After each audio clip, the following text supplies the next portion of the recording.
Corona काल में पहला चुनाव, एसओपी का पालन करते हुए बिहार में मतदाताओं ने पहले चरण में वोट डाले। बिहार में पहले चरण में शाम 6 बजे तक तकरीबन 54% मतदान हुआ। 2015 में 54.94% वोटिंग हुई थी। पहले फेज में शांतिपूर्ण रही वोटिंग। आयोग ने मतदाताओं और राजनीतिक दलों को धन्यवाद दिया। मुख्य चुनाव आयुक्त ने कहा, बिहार में चुनाव की स्थिति अलग थी, इसके बावजूद अच्छी वोटिंग। फर्स्ट फेज में 10 करोड़ कीमत की शराब और कैश सीज किया गया। अब तक पूरे 46 करोड़ रुपए मूल्य की वस्तुएं जब्त। फर्स्ट फेज इलेक्शन में 31,000 वीवीपैट मशीनों का इस्तेमाल हुआ। वोट देने से पहले गिरिराज सिंह ने लखीसराय के मंदिर में पूजा की और फिर वोट डाला। लोगों से भी वोट देने की अपील की। बीजेपी नेता और बिहार के कृषि मंत्री प्रेम कुमार साइकिल से वोट डालने पहुंचे। वोट देने से पहले मंदिर गए। कमल के निशान वाला मास्क लगाकर पोलिंग बूथ पर पहुंचे प्रेम कुमार। नीतीश कुमार के मंत्री हैं, विपक्ष ने निशाना लगाया। रामेश्वर चौरसिया ने पैतृक गांव जबरा में वोट डाला। बीजेपी के श्रेयसी सिंह ने भी मतदान किया। दूसरे चरण के लिए प्रधानमंत्री मोदी ने 3 रैलियां की। दरभंगा, मुजफ्फरपुर और पटना की जनता को संबोधित किया। दरभंगा से प्रधानमंत्री मोदी ने रैली की शुरुआत की। सबका साथ, सबका विकास, सबके विश्वास का भरोसा दिलाया। प्रधानमंत्री मोदी ने कहा, बिहार में जंगल राज लाने वाली ताकतों को हराएंगे। दरभंगा की रैली में प्रधानमंत्री ने राम मंदिर निर्माण का जिक्र किया। कहा, एनडीए जो कहता है करता है। प्रधानमंत्री ने मां सीता का भी जिक्र किया। कहा, बिहार वासियों को राम मंदिर निर्माण की बधाई। सदियों की तपस्या सफल हुई। प्रधानमंत्री पैकेज से बिहार का लाभ, आरक्षण की सुविधा 10 वर्षों के लिए बढ़ाई। पिछड़े सवर्णों को भी आरक्षण। मुजफ्फरपुर की रैली में प्रधानमंत्री मोदी ने कहा, कोरोना काल में जंगल राज वाले आए तो दोहरी मार पड़ेगी। जंगल राज वालों के पास किडनैपिंग कंपनी का कॉपीराइट है। वो आए तो नौकरी देने वाली कंपनियां भाग जाएंगी। पटना की रैली में प्रधानमंत्री ने कहा, परिवारवाद की राजनीति करने वाले मौका ढूंढ रहे हैं। प्रधानमंत्री ने तेजस्वी यादव को बताया जंगल राज का युवराज। कहा, आपको तो पता ही है, रंगदारी नहीं दी तो क्या होगा। प्रधानमंत्री ने पटना में प्रधानमंत्री मोदी ने विपक्ष पर निशाना साधा। कहा, पहले की सरकार का मंत्र था पैसा हजम, परियोजना खत्म। प्रधानमंत्री बोले, जैसे मास्क पहनकर खुद को कोरोना से बचा सकते हैं, वैसे ही एक वोट से बिहार को फिर से बीमार होने से बचा सकते हैं। पटना की रैली में प्रधानमंत्री ने कहा, क्या जंगल राज में बिहार आईटी हब बनने का ख्वाब देख सकता था। प्रधानमंत्री ने पूछा, क्या जंगल राज के युवराज बिहार को आईटी क्षेत्र में या आधुनिकता के किसी भी क्षेत्र में आगे ले जा सकते हैं। मोदी के साथ मंच पर नीतीश कुमार जनता से एनडीए के पक्ष में वोट देने की अपील की। मुख्यमंत्री नीतीश ने बिहार वासियों को भरोसा दिया। कहा, अगर एनडीए सरकार में आती है तो मोदी बिहार को बनाएंगे विकसित राज्य। बिहार के सीवान में योगी की रैली। कहा, जम्मू कश्मीर में अब सीवान के लोग भी जमीन खरीद सकते हैं। सीएम योगी ने कहा, 15 साल पहले कांग्रेस और राजद ने मिलकर बिहार में अराजकता और जंगल राज में बदलने का काम किया था। दूसरे चरण के लिए राहुल गांधी ने 2 रैलियां की। वाल्मीकि नगर और कुशेश्वर स्थान में जनसभाएं की। वाल्मीकि नगर में राहुल ने प्रधानमंत्री मोदी को निशाने पर लिया। कहा, रोजगार पर प्रधानमंत्री नहीं बोलते। राहुल बोले, इस बार दशहरे पर रावण नहीं, प्रधानमंत्री का पुतला जला। लोगों ने गुस्से में ऐसा किया। राहुल गांधी ने वाल्मीकि नगर रैली में प्रधानमंत्री मोदी पर निशाना लगाया। कहा, हमें सरकार चलाना आता है, झूठ बोलना नहीं। रैली में राहुल ने कहा, छोटे किसान और मजदूरों को बर्बाद करने के लिए लागू हुआ नोटबंदी और लॉकडाउन। दरभंगा में राहुल गांधी की दूसरी रैली। राहुल ने कहा, प्रधानमंत्री मोदी और मुख्यमंत्री नीतीश से नाराज हैं देश के किसान और युवा। राहुल गांधी ने ट्वीट करके महागठबंधन के लिए वोट मांगे। बीजेपी ने चुनाव आयोग में दर्ज कराई शिकायत। चिराग पासवान का हल्ला बोल। कहा, नीतीश कुमार को पता है कि वो चुनाव हार चुके हैं। सिंधिया को गद्दार कहने वाले बयान पर सचिन पायलट का जवाब। कहा, सभी को अपनी पार्टी में चुनाव की आजादी है। एमपी के सीएम शिवराज चौहान का कमलनाथ पर हमला। कहा, कांग्रेस सरकार के दौरान केंद्र की योजनाएं नहीं लागू की। ज्योतिरादित्य सिंधिया ने कहा, सत्ता जाने से कांग्रेस में खुजली है, इनको जनता से नहीं केवल सत्ता से प्यार है। यूपी में मायावती के खिलाफ बड़ी बगावत। बसपा के 6 विधायकों ने मायावती के खिलाफ बिगुल फूंका। उत्तराखंड हाईकोर्ट के फैसले के खिलाफ सुप्रीम कोर्ट जाएगी उत्तराखंड बीजेपी। हाईकोर्ट ने भ्रष्टाचार के मामले में सीएम के खिलाफ सीबीआई जांच का आदेश दिया है।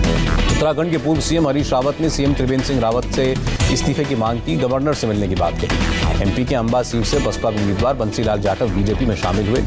शनिवार को गुजरात जाएंगे प्रधानमंत्री मोदी। एकता दिवस समारोह में शामिल हुए। गुजरात में 30 और 31 अक्टूबर को प्रधानमंत्री कई परियोजनाओं का उद्घाटन करेंगे। सी प्लेन सेवा की शुरुआत करेंगे। शंघाई सहयोग संगठन की 19वीं बैठक में शामिल हुए रेल मंत्री पीयूष गोयल।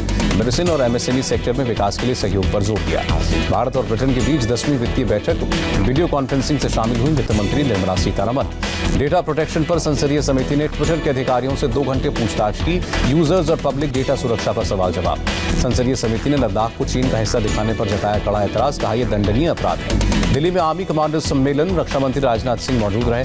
कमांडर सम्मेलन में रक्षा मंत्री ने कहा, देश की सुरक्षा और संप्रभुता बनाए रखने में सेना की अहम भूमिका रही है। राजनाथ सिंह ने कहा, भारतीय सेना को मजबूत करने में कोई कसर नहीं छोड़ेंगे। 4 नवंबर से सेना प्रमुख जनरल नरवणे का नेपाल दौरा। राष्ट्रपति विद्या देवी भंडारी सम्मान करेंगी। दिल्ली के सीएम केजरीवाल मानहानि मामले में बरी। बीजेपी सांसद रमेश बिधूरी ने दायर किया था मुकदमा। जम्मू कश्मीर के उपराज्यपाल ने सेब बागवानी के लिए MIS लॉन्च किया, कहा हॉर्टिकल्चर को बढ़ावा देना प्राथमिकता। जम्मू कश्मीर में बाहरी लोगों के जमीन खरीदने की इजाजत पर बोले मनोज सिन्हा, कृषि भूमि की 1 इंच जमीन भी किसी को नहीं बेची जाएगी। जम्मू कश्मीर के कांग्रेस अध्यक्ष ने जमीन से जुड़े नए कानून का विरोध किया। भारत सरकार ने केंद्र शासित प्रदेश के लिए बनाया है नया भूमि कानून। चेन्नई में राजभवन के बाहर SFI का प्रदर्शन, मेडिकल सीट में राज्य के छात्रों के लिए रिजर्वेशन की मांग। DU के VC योगेश त्यागी सस्पेंड, जिम्मेदारियों को सही तरीके से नहीं निभाने का आरोप। योगी आदित्यनाथ ने आकांक्षा सिंह को टॉपर घोषित करने की सिफारिश की। नीट में कम उम्र की वजह से पूरे नंबर पाने पर भी सेकेंड रैंक मिली थी। दिल्ली में अवैध हथियार बेचने वाला गिरोह का भांडाफोड़, 2 आर्म्स सप्लाई गिरफ्तार। दिल्ली के आदर्श नगर में दिल दहलाने वाली वारदात, भजन चलाने पर हुए विवाद में एक शख्स का कत्ल। शान, सलीम और हसीन ने सुशील को चाकुओं से गोदकर मारा, पुलिस ने 4 को गिरफ्तार किया। निकिता मर्डर केस में परिजनों से मिलने पहुंची SIT की टीम, घटना के सीक्वेंस की जानकारी दी। हरियाणा के गृह मंत्री अनिल विज का बयान, किसी हाल में दोषियों को नहीं बख्शेंगे। निकिता मर्डर केस के आरोपी तौसीफ का पॉलिटिकल कनेक्शन, चचेरा भाई नूह से कांग्रेस विधायक। हरियाणा के निकिता मर्डर केस के दोनों आरोपी तौसीफ और रेहान को कोर्ट ने 2 दिन की पुलिस रिमांड में भेजा। परिवार का आरोप, धर्म परिवर्तन करने के लिए दबाव बनाता था तौसीफ। निकिता को कॉलेज के बाहर तौसीफ ने गोली मारी, निकिता से जबरदस्ती शादी करना चाहता था। तौसीफ ने पहले निकिता को किडनैप करने की कोशिश की, नाकाम रहने पर गोली मार दी। बलिया में हर्ष पारिंग में भोजपुरी गायक गोलू राजा को हाथ में गोली लगी, BHU के ट्रॉमा सेंटर में इलाज। देश में कोरोना के मामलों में रिकॉर्ड गिरावट, एक दिन में सिर्फ 43,893 केस आए। देश में एक दिन में 508 लोगों की मौत, अब तक 1,20,010 मरीजों ने दम तोड़ा। कोरोना से ठीक होने के मामले में भी बड़ी सफलता, अब तक 73 लाख के करीब लोग ठीक हुए। देश में मंगलवार को 10,67,000 से ज्यादा सैंपल्स की जांच, अब तक 11 करोड़ के करीब टेस्ट। रीओपनिंग 5 की सितंबर में जारी गाइडलाइंस 30 नवंबर तक बढ़ी, कंटेनमेंट जोन में जारी रहेगा लॉकडाउन। दिल्ली में कोरोना की रफ्तार बढ़ी, एक दिन में पहली बार 5,000 से ज्यादा केस आए। केंद्रीय मंत्री स्मृति ईरानी कोरोना पॉजिटिव हुई, संपर्क में आए लोगों से कोविड टेस्ट कराने की अपील की। महाराष्ट्र में एक दिन में 6,738 नए केस, 91 की जान गई। पंजाब में कोरोना मरीजों की संख्या 1,32,000 के पार, अब तक 4,158 लोगों ने दम तोड़ा। यूपी में 24 घंटे में कोरोना के 2,049 नए केस, 18 की मौत। ओडिशा में कोरोना के 1,540 नए मामले, पिछले 24 घंटे में 12 मौतें और 2,010 लोग ठीक हुए। केरल में कोरोना के 24 घंटे में 8,790 मामले आए, 7,660 कोरोना संक्रमित ठीक हुए। कर्नाटक में 3,130 नए केस, 42 की मौत। तमिलनाडु में 2,516 नए मामले आए, 35 और लोगों ने जान गंवाई। आंध्रा में 2,901 नए केस, 19 की मौत। दिल्ली नगर निगम के अस्पतालों के हेल्थ वर्कर्स की हड़ताल जारी, बकाया वेतन देने की मांग। दिल्ली में अभी नहीं खुलेंगे स्कूल, मनीष सिसोदिया ने कहा सरकार रिस्क नहीं लेगी। महाराष्ट्र सरकार को साधुओं का अल्टीमेटम, 1 नवंबर तक मंदिर नहीं खुले तो ताले तोड़कर अंदर ला के लेंगे।